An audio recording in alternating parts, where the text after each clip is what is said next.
Top town Konkan नदी में सैलाबी रैला पूरे खानदान को बहा कर ले गया। हारूफ डूबने से एक ही खानदान के 4 अफराद जाँ बहक हो गए। ईदी रजाकारों ने 36 घंटे ऑपरेशन करके तमाम लाशों को निकाल लिया। लवाहिकीन का कहना था कि मेरे वालिदैन किसी काम से हैदराबाद गए थे कि हादसा पेश आया। बात करेंगे दुर्र शहवार से। जी बताइएगा दुर्र शहवार।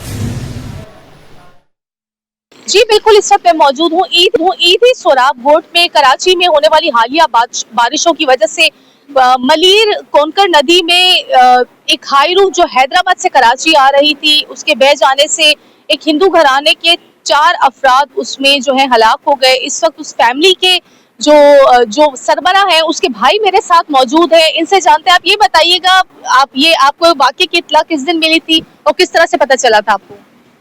जी 9 तारीख को तकरीबन कोई बंदे और थे अबू के रास्ते में। अबू का नंबर भी मेरे पास नहीं था, ठीक है। तो वहाँ का कोई जोखियो लड़का है, उसने मुझे सुबह आके बताया भाई हाई रूफ गिर गई है। भाई किसकी हाई रूफ थी? फिर वो ड्राइवर का नाम लिया, आपको इकबाल की। तो मैंने बोला भाई इकबाल की गाड़ी में तो मेरी फैमिली गई हुई है, हैदराबाद गई थी किसी काम से, ठीक है। अच्छा ये मुझे बताया रात को गिरी है 12 बजे गाड़ी, ठीक है। सुबह मुझे बताया उसने 8 बजे के बाद हम गए हैं तो आगे देखा तो अम्मी की लाश थी। फिर मेरे को यकीन हो गया तो ये मेरी फिर फैमिली है, ठीक है। उनके बाद मेरे भाई की लाश मिली, उनके बाद मेरे अबू की लाश मिली है। आज चौथा दिन, आज मेरे भतीजे की लाश मिली है, छोटा भतीजा है। 4 बंदे मेरे घर के हैं जी। अभी आप यहाँ पे बॉडी रिसीव करने आए? हाँ, ये नाला ने आए थे। भाई ने बोला यहाँ से स्नान कराना है।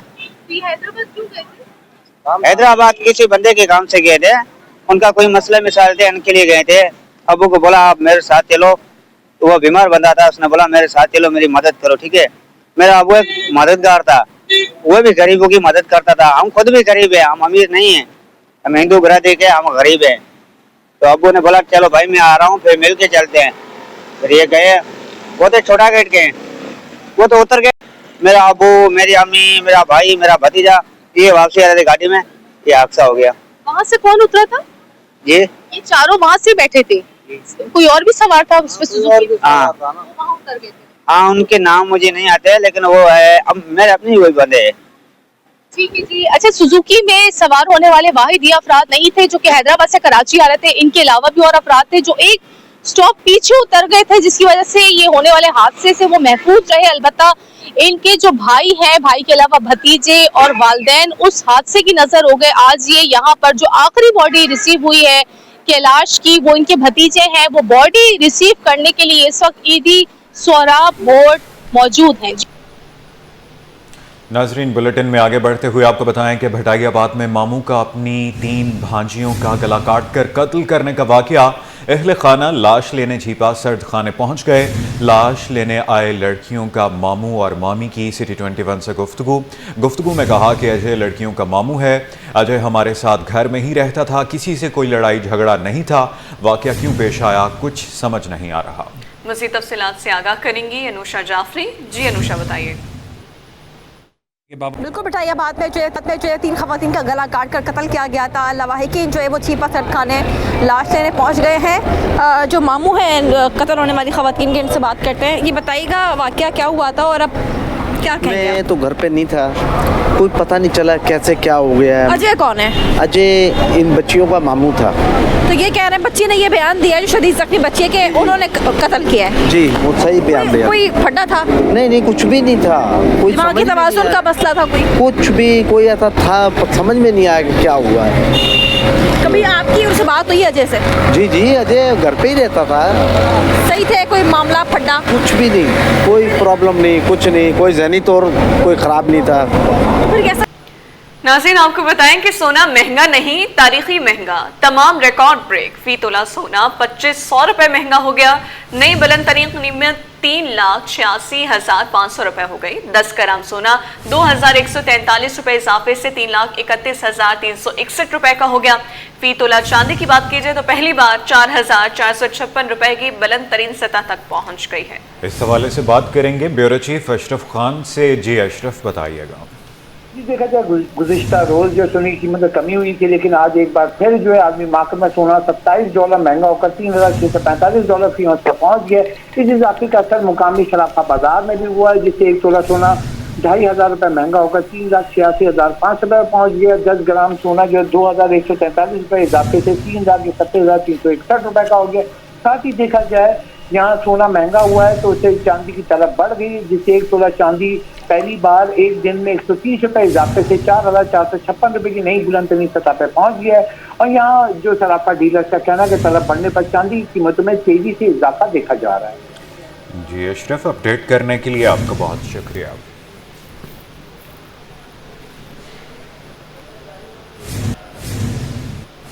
नाजरीन, आगे बढ़ते हुए आपको बताएं कि शहर कायद में बारिश के असरात ताहाल मौजूद। मुख्तलिफ सड़कें टूट फूट का शिकार, कीचड़ गंदा पानी सड़कों पर मौजूद। दीगर सड़कों की तरह जहांगीर रोड पर भी पानी मौजूद। बारिश के पानी में सीवरेज का पानी भी शामिल। पानी जमा होने से ट्रैफिक की रवानी मुतासर है। ट्रैफिक की रवानी मुतासर हो चुकी है। शहर कायद में बारिश के असरात ताहाल मौजूद हैं। इस पर बात कर लेते हैं, उसामा मलिक हमारे साथ मौजूद है। उसामा, बताइए शहरियों को किन मुश्किलात का सामना है? बिल्कुल लाइबा, देखें बारिशों का जो स्पेल था वो गुजर गया है, लेकिन अपने असरात जो है वो छोड़कर चला गया है। मुख्तलिफ शाहराहों पर जो है वो अब भी बारिश की वजह से टूट फूट और कीचड़ जो है वो मौजूद है। कई कई मकामात पर जो है वो पानी भी मौजूद है। सूरत हाल ये है कि बारिश के पानी में अब सीवरेज का पानी भी शामिल हो रहा है, जो कि ट्रैफिक की रवानी को भी मुतासर कर रहा है। इस वक्त मैं आपको जहांगीर रोड के मकाम से रिपोर्ट कर रहा हूँ। ये वो रोड है जो कि जहांगीर रोड से गुरु मंदिर की जानिब जो है वो रोड जाता है। 3 हट्टी से रोड जो है वो गुरु मंदिर की जानिब जाता है। यहाँ पर जो है वो बारिश का पानी भी मौजूद है, जिसके बायस आप देख भी सकते हैं कि सामने से आने वाला जो ट्रैफिक है उसको शदीद मुश्किलात का सामना करना पड़ रहा है। जबकि मेरे कैमरामैन हसनैन आपको रोड के उस जानिब दिखाएं तो सड़क जो है वो टूट फूट का शिकार है, जिसकी वजह से ट्रैफिक की रवानी है, लोगों की गाड़ियां भी खराब हो रही हैं। ये वही सड़क है जो कि बारिशों के दिनों में बैठ गई थी। इसके आगे वाले मकामात पर जो है वो बारिशों के बायस गड्ढे पड़ गए थे, सड़क पर जो है वो बिल्कुल धंस गई थी। ये सूरत हाल है। यहाँ पर जो है वो गंदगी भी हो रही है। बारिश का पानी देखें 2 रोज़ गुजर चुके हैं और इस वक्त जो है वो दोपहर का वक्त है। ये जब शाम का वक्त होगा 5 बजे जब गुजरेगा तो सूरत हाल ये होगी कि इस वक्त हमारे साथ एक शहरी मौजूद है, इनसे जानते हैं। बताइएगा क्या है यहाँ पर, ये बारिश का पानी कब से जमा है और ये सड़कें टूट फूट का शिकार है, किस तरह कितनी मुश्किलात करनी है? बारिश हुआ है मेरे भाई। बारिश से पहले तो मट्टी यहाँ इतने उठ रहे थे, उन लोगों ने मट्टी ला के रख दिया। पूरा इलाके के अंदर लोग जो है ना सारे परेशान थे मट्टियों की वजह से।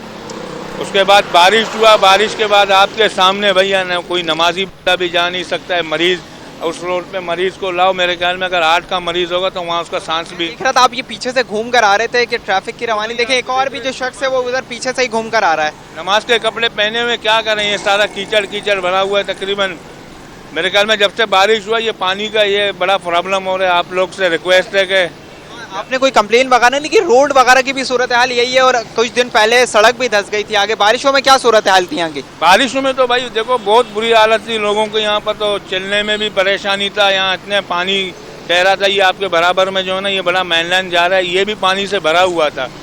यानी कि आम लोग बड़े परेशान हैं, बड़े मसले मसाइलों में। आप लोगों की बड़ी मेहरबानी हो गई, आगे तक ये बात हमारी पहुँचा दो तो बड़ी मेहरबानी होगी आपकी। देखें एक शहरी हमारे साथ मौजूद थे और उनका यही कहना है कि बारिशों में जो सूरत हाल थी वो इंतहाई गंभीर थी। अब बारिशें गुजर चुकी हैं लेकिन पानी जो है वो ताहाल मौजूद है। और ये इसके जो है वो सिलेंडर की शॉप है जिससे जो है वो लोग यहाँ से गुजर कर आ रहे हैं, क्योंकि एक जानिब जो है वो सड़क पर पानी मौजूद है। देखिए एक साइकिल वाला भी इसी दौरान आ रहा है और सूरत हाल ये है कि कीचड़ में से लोग होकर आ रहे हैं, जिससे उनके नमाज के कपड़े वगैरह भी ख़राब हो रहे हैं। लेकिन इंतज़ामिया है कि उनके कानों पर जो है वो जू नहीं रेंग रही। ये अहम सड़क है और इससे जो है वो लोग गुजर कर आ रहे हैं। देखिए कैमरामैन की जानिब से जो है वो लोग फुटपाथ से सिलेंडर की दुकान के पास से जो है वो होकर आ रहे हैं, क्योंकि मेन सड़क पे जो है वो पानी पड़ा हुआ है, जिससे ट्रैफिक की रवानी इस वक्त जो है वो तकरीबन 3 बजे का वक्त है तो इस वक्त भी जाम है। ट्रैफिक की रवानी मुतासर हो रही है। जब शाम का 5 बजे का वक्त होगा, जब दफातर से लोगों की छुट्टी होगी, तो उस वक्त जो है वो ये रोड इस वक्त ट्रैफिक का शदीद यहाँ पर दबाव होगा। और ये सड़क आज से नहीं, ये मुतादिद मरतबा इसको बनाया भी जा चुका है, लेकिन ये सड़क ऐसी है कि हर दफ़ा जो है वो इसकी सूरत हाल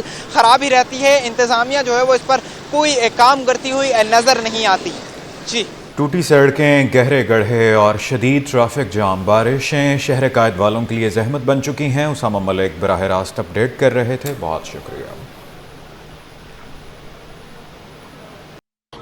आज बिल्कुल शहर कायद की सूरत हाल कुछ इस तरह से हो गई है कि अगर हम आसमान देखते हैं तो हमारा दिल झूम जाता है और अगर हम ज़मीन देखते हैं तो हमारा दिमाग घूम जाता है। इस वक्त मैं मौजूद हूँ दारा नूर हक में अमीर जमात इस्लामी कराची मनम ज़फ़र के साथ। इनसे बात करूँगी कब तक शहर कायद के बासी जो है इसी परेशानी में रहेंगे। देखिए, जो कुछ बारिशों के बाद और बारिशों के दौरान हुआ उसकी ज़िम्मेदारी सूबाई हुकूमत और काबिज़ मेयर मुर्तज़ा वहाब साहब पर है। जब सड़कें टूटी हुई हों, जब गटर बह रहे हों, तो उसका लाजमी नतीजा ये है कि इसके नतीजे में ट्रैफिक जैम, घंटों घंटों लोग ट्रैफिक में फंसे रहते हैं। कुरंगी, कॉजवे, कयूमाबाद, ये सारा इलाका वो है, कल पूरी तरह जाम रहा। सुबह लोगों का ऑफिस पहुंचना मुश्किल हो जाता है। आधे घंटे का सफ़र 1.5 घंटे में तय होता है, 2 घंटे में तय होता है। इस सूरत हाल से ये शहर गुज़र रहा है और इसकी सारी ज़िम्मेदारी उन लोगों पर है कि जिन्होंने नाअहली, बदइंसामी और करप्शन से शहर को इस जगह पे पहुंचा दिया है कि शहर के लोग इस वक्त परेशान हैं। उनको फैसिलिटेट करने के लिए ये तैयार नहीं है।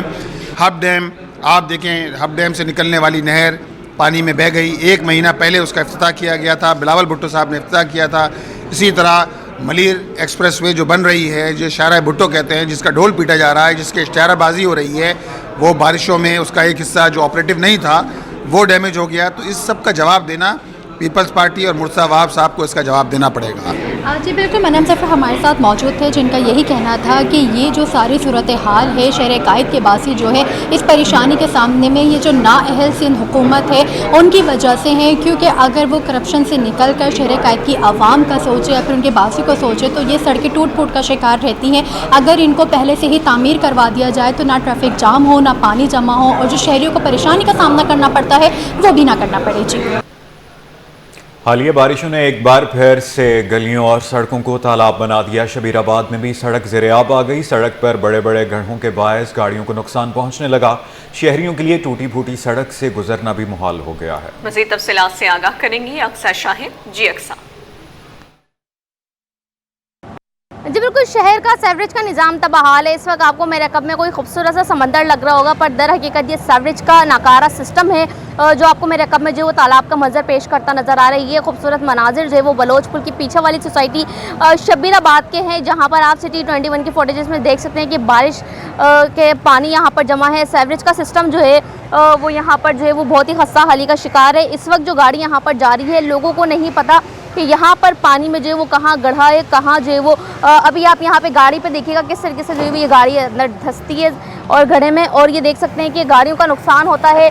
जुम्मे का दिन है, लोग जो है वो नमाज के लिए यहाँ से गुजर रहे हैं, परेशान हो रहे हैं। सेवरेज के दूसरे सिस्टम की हम बात करते हैं, यहाँ पर मेरे कैमरा में दिखाएं कि यहाँ पर जो काला पानी, गंदा पानी है सेवरेज का, वो यहाँ पर कितनी स्पीड से बह रहा है। यहाँ पर इस गली में स्कूल भी है, आगे जाके गली में जो वो जमात खाना भी है। सूरत हाल जो है वो यहाँ पर इस तरीके की, यहाँ पर बैरियर तो लगा हुआ है पर पानी अपना रास्ता बना रहता है। पानी यहाँ गली में जमा है। इस पूरे रोड की हम बात कर लें तो पानी यहाँ पर जो है वो इतना जमा है कि जो खातून वहाँ से आ रही हैं वो सोच रही है कि किस तरीके से जाएँ, जबकि जो गाड़ी के पूरे टायर हैं आप देख रहे हैं, पूरे बोनट जो है वो डूब रहे हैं। सूरत हाल बड़ी गाड़ी यहाँ पर स्टक है हो रही हैं। यहाँ पर जुम्मे का दिन है, यहाँ की जो कंपनियां हैं, जो यहाँ के रहायशी हैं, वो ये शिकायत कर रहे हैं कि जो यहाँ की पानी की निकासी है उसको जो है वो वक्त पर नहीं किया गया, जिसकी वजह से 2 रोज़ होने वाली पहली बारिश का पानी ताहाल यहाँ पर जमा है। जबकि सेवरेज का सिस्टम आप यहाँ पर देख सकते हैं कितनी तेज़ी से सेवरेज का पानी बह रहा है और मज़ीद 2-3 घंटे तक ये पानी अगर इसी तरीके से बहता रहेगा तो यहाँ पर ये पानी जो है वो अब रोड तक जाने लगेगा। इंतज़ामिया को चाहिए फौरी तौर पर यहाँ पर पानी की निकासी आप और सेवरेज के सिस्टम को जो बेहतर किया जाए। जी, बारिश के बाद मुख्तलिफ इलाकों में पानी की निकासी न हो सकी। कुरंगी कोस्ट गार्ड चौरंगी से लाठी जाने वाली सड़क पर अब तक पानी जमा है, जिसके बायस एक सड़क ट्रैफिक के लिए बंद कर दी गई है। शहरियों ने मुतालबा किया है कि निकासी आप के लिए फौरी इक़दाम किए जाएं। मजीद जानते हैं मोहम्मद हमाद से। जी हमाद, बताइएगा। शहर के मुख्तलिफ इलाकों में बारिश के बाद इंतहाई जो है सूरत हाल संगीन है। शहर के मुख्तलिफ सड़कों पर जो है पानी की निकासी नहीं हो सकी। मैं इस वक्त मौजूद हूँ कोस्ट गार्ड चौरंगी पर और मेरे अक़ब में आप देख सकते हैं कि ये सड़क जो है कोरंगी और लांडी से आके गोदाम चौरंगी की जानिब आती है। एक सड़क जो है वो पूरी डूबी हुई है, तालाब का मंजर पेश कर रही है। हमारे साथ यहाँ पर गुजरने वाले और यहाँ पर जो रिहाइश पजीर शहरी हैं वो मौजूद हैं, उनसे तफसीलात हम जान लेते हैं। अच्छा, आप मुझे बताइएगा कि कब से बंद है ये सड़क? जब से बारिश हुई है तब से बंद पड़े, तो क्या परेशानी होती है यहाँ पे लोगों को गुजरने? इसको 3 दिन हो गए, ये गटर नाला जो है बंद है, परेशानी बनाया हुआ लोगों के लिए, मगर इसका कोई हल निकाले। हर टाइम इधर पानी खड़ा होता है। लोग परेशान है, गरीब तुम लोग भी देख रहे हो सब। बस देख सकते हैं कि यहाँ पे शहरी परेशान है, इस रोड को इस्तेमाल कर रहे हैं, लाइन से यहाँ पर हॉल बने हुए हैं और यहाँ पे काफ़ी निचाई है जिसकी वजह से लोगों को यहाँ से जो है रोड का इस्तेमाल करने में दुश्वारी का जो है सामना करना पड़ता है। आप मुझे बताइए, हमारे साथ एक शहरी मुझे मौजूद है, आप बन रही है, आप मुझे बताइए क्या परेशानी है? बेटा बहुत परेशानी है यहाँ पे, कोई काम लोग जो है काफ़ी गम गुस्से का इज़हार भी कर रहे हैं, वो कह रहे हैं कि यहाँ पर कोई काम काज नहीं होता, बारिश तो हो जाती है लेकिन लोग जो है वो इंतज़ामिया जो है वो सड़कों से गायब नज़र आती है। 2 रोज़ से यहाँ पर पानी जमा है बारिश के बाद से। इनका ये कहना है शहरियों का कि इंतज़ामिया के फौरी तौर पर यहाँ पर पानी की निकासी करें ताकि रोड जो है वो ट्रैफिक के लिए क्लियर हो जाए। जी, शहर कायद में बारिश के बाद निकासी आब की अबतर सूरत हाल। शहर की बेशतर सड़कें आज भी पानी में डूबी हुई हैं। कुरंगी इंडस्ट्रियल एरिया पर पानी जमा होने से ट्रैफिक की रवानी सुस्त रवि का शिकार है। मज़ीद तफसीलात से आगाह करेंगे रिमशा इस्माइल। जी रिमशा, बताइएगा। जी बिल्कुल, शहर कायद में बारिशों का सिलसिला तो ख़त्म हो गया लेकिन उसके असरात जो है वो बाकी हैं। इस वक्त मैं मौजूद हूँ कुरंगी इंडस्ट्रियल एरिया में और आप ये सड़क देख सकते हैं कि पूरी सड़क जो है इस वक्त डूबी हुई है। जहाँ तक निगाह जा रही है वहाँ तक पानी ही पानी है। सड़क पर गड्ढे पड़े हुए हैं दोनों अतराफ। अगर हम देखें तो दोनों अतराफ जो है वो यहाँ पर ऑफिस भी हैं, दफातर जाने वाले लोगों को भी मुश्किलात का सामना करना पड़ता है। इसके साथ साथ जो यहाँ से गुजर रहे हैं ट्रैफिक की रवानी भी मुतासर हो रही है। हमारे से शहरी मौजूद हैं, इनसे जानते हैं। सर बताइएगा, बारिशें ख़त्म होगी, पानी नहीं निकाला गया, कितनी मुश्किलात का सामना करना? यहाँ रोज़ाना आने जाने में बड़ी मुश्किल है और दोनों तरफ कंपनियाँ मौजूद हैं। कंपनी में हज़ारों मुलाजमीन काम करते हैं। जब वो लंच टाइम में निकलते हैं बड़ी मुश्किल से यहाँ से उनका गुज़र होता है। पानी की निकासी का कोई इंतज़ाम है नहीं, इस वजह से ये पानी खड़ा हुआ है। बारिश बंद हुए 2 दिन हो गए, पानी ज़्यादा नहीं है लेकिन जो है ये तकलीफ़ इतनी है यहाँ पर और इंतज़ामिया ना मालूम किस जगह पर इंतजामिया यहाँ पर नजर नहीं आई, बिल्कुल नहीं आई, कोई नज़र ही नहीं आ रहा। हालांकि इंडस्ट्रियल एरिया है ये यहाँ तो कभी काम रुकता नहीं है और लोग बहुत परेशान हैं। जी बिल्कुल, लोग बड़े ही परेशान हैं। देख सकते हैं ट्रैफिक की रवानी भी मुतासिर हो रही है, गाड़ियाँ जा रही हैं, गड्ढे यहाँ पर मौजूद है। लिहाजा इंतजामिया को चाहिए कि यहाँ पर आएँ और पानी निकालें ताकि लोगों को मुश्किलात का सामना ना करना पड़े। जी, पाकिस्तान से अमेरिका के लिए बराह रास्त परवाज़ों की बहाली का मामला है। अमेरिकन फेडरल एविएशन एडमिनिस्ट्रेशन की टीम का दौरा पाकिस्तान सिविल एविएशन अथॉरिटी के साथ मुज़ाकरात और जायज़ा मुकम्मल कर लिया। अमेरिका की फेडरल एविएशन एडमिनिस्ट्रेशन की 5 रुकनी वफ़द ने सिविल एविएशन अथॉरिटी कराची का दौरा किया। मुनासिब वक्त पर FAA बाकायदा तौर पर CAA को अपने जायजे के नताइज से आगाह करेगा। दौरे का अहवाल जानते हैं ब्यूरो चीफ अशरफ खान से। जी अशरफ, बताइएगा। जी, देखा जाए मुल्की एविएशन इंडस्ट्री के लिए अहम खबर है कि पाकिस्तान से अमेरिका के लिए बराह रास्त परवाज़ों की बहाली का मामला है। अमेरिकी जो है फेडरल एविएशन एडमिनिस्ट्रेशन की टीम का पाकिस्तान का दौरा हुआ है। सिविल एविएशन अथॉरिटी के साथ अपने मुज़ाकरात और जायजा मुकम्मल कर लिया है। अमेरिका की फेडरल एविएशन एडमिनिस्ट्रेशन की 5 रुकनी वफ़द ने सिविल एविएशन अथॉरिटी कराची का दौरा किया है और 5 रुकनी वफ़द के साथ अमेरिका सफारतखाने के नुमाइंदों की भी मुआवनत जो है हासिल की और टीम ने सिविल एविएशन के टीम के साथ जो है तफसीली बातचीत की है जिससे पाकिस्तान के शहरी हवाबाजी के कवानीनी और यहाँ पे रेगुलेटरी और अमली ढांचे की जायजे पर मरकूज रही है। अख्तामी इजलास में ख्यालात का तामीली तबादला ख्याल हुआ है। दोनों फरीकों ने जो है हवाबाजी की हिफाजत और रेगुलेटरी निगरानी के शोबे में ताउन को मज़ीद मजबूत बनाने पर अज़म का इआदा किया है। वक्त आज ही अमरीका रवाना हो जाएगा जहाँ वो अपने दौरे के तमाम पहलुओं का जायजा और गौर व खौज करेगा। मुनासिब वक्त पर जो अमरीकन FAA है बाकायदा तौर पर सिविल एविएशन अथॉरिटी पाकिस्तान को अपने जायजे के नताइज से आगाह करेगा। PIA के CEO ने भी सिविल एविएशन अथॉरिटी हेडक्वार्टर में जो है FAA टीम से भी मुलाकात की है। FAA की टीम जो है लीडर ने जो है रवायती मेहमान नवाजी एविएशन सेफ्टी निज़ाम को जामे तौर पर समझने में भरपूर ताउन पर डायरेक्टर जनरल जो है सिविल एविएशन अथॉरिटी का शुक्रिया अदा किया। जायजे के नताइज के बारे में फिलहाल कुछ कहना कबल वक्त होगा। डायरेक्टर जनरल जो है सिविल एविएशन अथॉरिटी पाकिस्तान और उनकी टीम का रिकॉर्ड जो है देखा जाए तो यूरोपीय यूनियन और बरतानी के साथ बराह रास्त परवाज़ों की बहाली में कामयाबी हासिल की और पाकिस्तान एक मुस्बत नतीजे की तवक्कुआत रखता है। जी शुक्रिया अशरफ, मज़ीद आप हमारे साथ रहिएगा।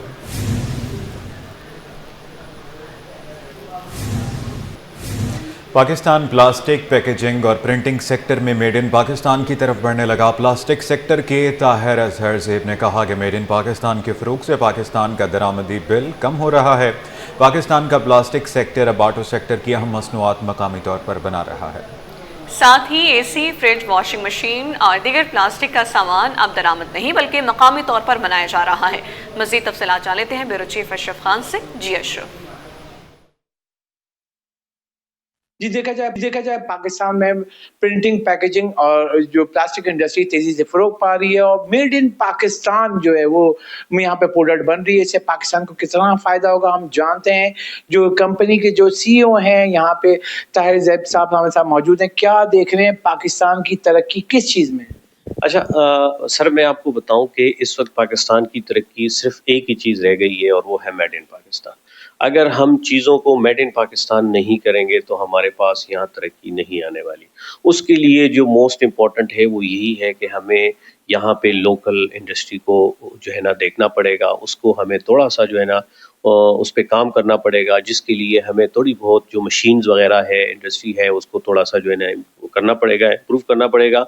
उसके लिए फिर ये है कि आप पाकिस्तान में कोई भी चीज़ ले लें, आप पाकिस्तान प्लास्टिक इंडस्ट्री में आप कोई भी चीज़ ले लें, ये कोई मतलब ऐसी चीज़ नहीं है कि ये बन सकता है वो नहीं बन सकता।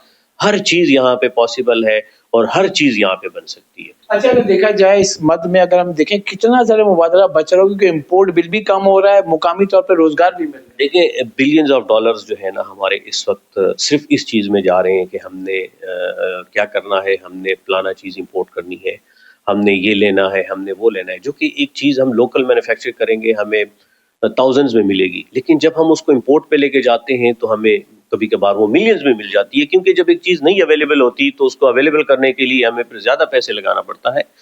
और यही चीज़ हम लोकल मैन्युफैक्चर करेंगे, उससे देखें जो मेजर चीज़ है वो क्या होगी। एक तो आपकी इंडस्ट्री ग्रो करेगी, जो हमारी यूथ है उनको बड़ा अच्छा एक अपॉर्चुनिटी मिलेगी, ग्रोथ मिलेगा, जो हमारे अवाम है उनको जॉब्स की अपॉर्चुनिटी मिलेगी, फिर हमारी इंडस्ट्री जो कि है रन करेगी, उससे जो आमदन आएगी, हमारे मुल्क को तरक्की मिलेगी इंशाल्लाह। तो ये सारी चीज़ें इसी से रिलेटेड हैं कि हम इन सब को लोकल लेके आएँ, हम यहाँ पे मैन्युफैक्चरिंग करें। और जो हमारी इंडस्ट्री है एक्चुअली वो ऐसे बिल्कुल नहीं है कि वो मुमकिन नहीं कर सकती। जितना को पोटेंशियल और जितने को काबिल लोग पाकिस्तान में मौजूद हैं, मैं नहीं देखता कि वो किसी और मुल्क में हो। जी, जैसे कि आपने सुना यहाँ पे पाकिस्तान तेजी से तरक्की कर रहा है। मेड इन पाकिस्तान में प्लास्टिक पैकेजिंग और प्लास्टिक की इंडस्ट्री जो है तेजी से फरोग पा रही है। और मुकामी तौर पे जो प्रोडक्ट है, चाहे कोई भी प्रोडक्ट लो, पाकिस्तान में बन रही है और मेड इन पाकिस्तान बन रही है, पाकिस्तान का नाम रोशन हो रहा है। जी, सिंध असेंबली में क्लाइमेट चेंज कंट्रोल अथॉरिटी के क़याम के लिए बिल जमा करा दिया गया है। ये बिल MQM पाकिस्तान के रुकन नजम मिर्जा ने असेंबली सेक्रेटेरिएट में जमा कराया है। नजम मिर्जा का कहना है कि मौसमियाती तब्दीलियों के चैलेंजेस से निपटने के लिए नई अथॉरिटी नागुज़ीर है। बात करेंगे आजिज़ जमाली से। जी आजिज़, बताइएगा बिल के हवाले से। आज देखिए, सिंध असेंबली में MQM पाकिस्तान के रुकन नजम मिर्जा ने एक बिल जमा करवाया है।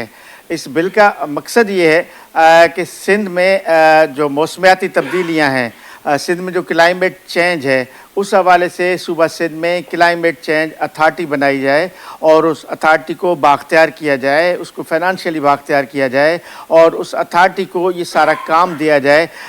समंदर के मसाइल हैं, सैलाबों के मसाइल हैं और दीगर क्लाइमेट चेंज के हवाले से कई मसाइल हैं।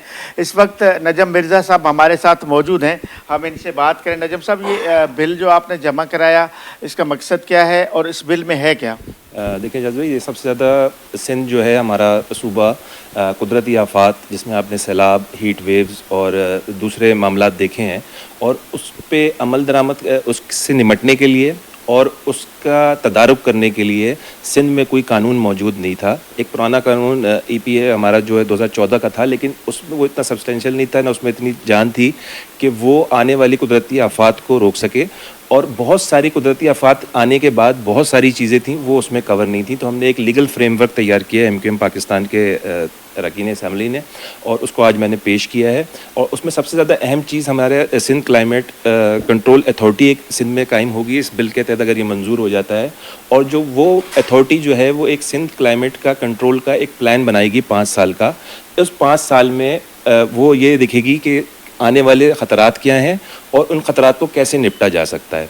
तो इस सिलसिले में आज ये हमने बिल पेश किया है। सुना आपने, जैसे इन्होंने बताया कि ज़ाहिर है कि इस अभी तो इन्होंने बिल असेंबली में जमा कराया है, ज़ाहिर है कि इसको एक कानून का अमल है, एक पूरा एक प्रोसीजर है जिसके तहत इसको कानून साजी में जाना है। जब असम्बली का इजलास होगा तो ये उससे कबल हुकूमत से मुशावरत होगी, वज़ीर कानून के पास जाएगा। अगर इस पर हुकूमत और अपोजिशन में इत्तफाक हो गया तो शायद आगे चल के ये मुत्तफ़िका एक कानून की शक्ल में ये बिल असम्बली में पेश हो और सिंध में एक नया कानून बन सकता है इस बिल की वजह से कि सूबा सिंध में क्लाइमेट चेंज कंट्रोल अथॉरिटी बनाई जाए। अगर ये बिल हुकूमत राज़ी हो जाती है तो शायद ये एक नया कानून सिंध में बन सकता है।